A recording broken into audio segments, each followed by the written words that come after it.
how to stop automatically following other Instagram account.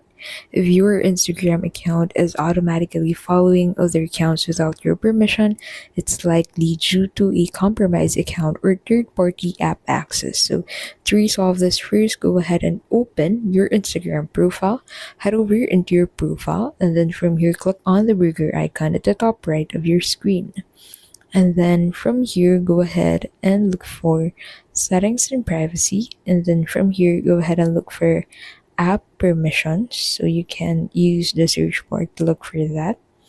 And then once you find it, go ahead and click on it. And then from here, go ahead and remove any unfamiliar or suspicious apps that may have access to your account. Second thing you can do is to go ahead and change your password. So head back to the settings by clicking on the back button.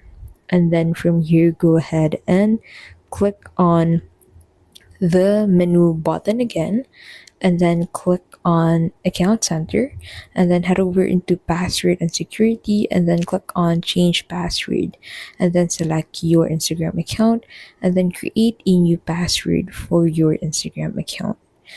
Another thing you can do is to go ahead and enable two-factor authentication.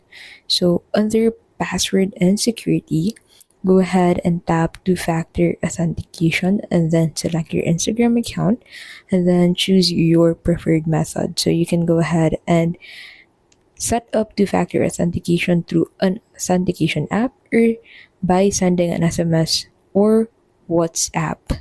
So that is how you can basically stop automatically following other Instagram accounts.